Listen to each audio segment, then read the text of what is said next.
Greetings and salutations, DMs, GMs, referees, judges, game operations directors, and all other varieties of storytellers.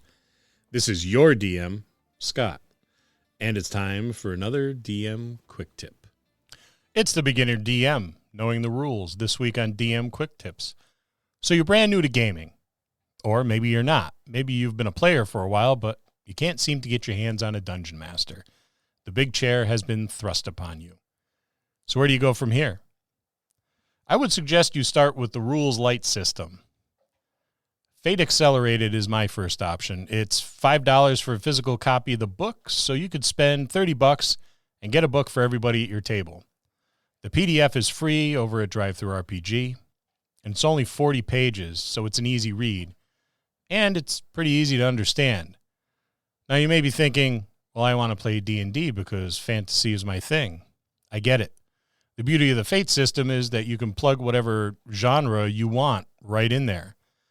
Play this game for a while at your table and build a solid foundation as a Dungeon Master. With the Rules Light system, you can focus on what is really important for running a game. And it's not knowing the rules. It's being able to tell a compelling story, learning improv, developing NPC personalities, and managing a table. Even if you're pretty familiar with the D&D rules, starting with Fate Accelerated is a good idea if you're going to be running. This system is especially good if you have a table of new players who may have never role-played before. Fate is a system that is heavy on role-playing and storytelling, and it's also a system that will not only be good for you as a new DM, but for your players as new players. It's also a nice system to have handy for when you want to break from your fantasy role-playing games. You could do one-shots very easily with this in a number of genres that you could just plug right into it and give yourself a break from the same old, same old. Once you've taken the training wheels off and have developed your skill set as a DM and want to move on to running Dungeons & Dragons games, then I would suggest getting the D&D starter set and or the essentials set. Don't bother with the hardcover books yet. There are just too many of them right now, and they can be overwhelming. Start with the D&D starter set and or the essentials set and get yourself used to running games with those rule sets and get your players used to playing within those rule sets. Once you're comfortable with those rules, it's okay to graduate to the hardcover books, but you really don't have to. You can use those as long as you want or as long as you need to. Learning rules is a real pain in the ass. There are different dice to learn, hundreds of pages of stuff to digest, so don't rush it. Ease into it and take your time. You're still playing a game. You're still developing your skills as a Dungeon Master. Now here's an insider tip for you, all you new DMs. You don't need to know all the rules. You don't need to be an expert at them either.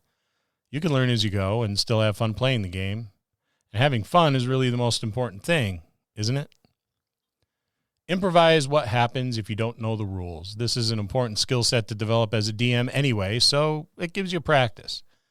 This is how some house rules are accidentally developed, and that's fine too. If you don't know a certain rule and you've improvised the outcome, go back and check, but do so after the game session. If you have a rules lawyer at your table and they call you out on a ruling, wait till after the game to look up the rules and just proceed in-game with your improvised outcome. I've been running games for about 40 years. I still don't know all the rules. I never did, and I don't really care. I'm still effective at running the game. Many of my players know the rules far better than I, and we discussed that, and it helps me get more proficient in knowing those rules. In my opinion and in my experience, the keys to running a good game are your ability to improvise, tell a compelling story, and draw emotional investment out of your players. Knowing every rule and every book will never do that for you. Now, there are many ways to develop your skills as a new Dungeon Master, and this is just one. We'll see you next time in the dojo.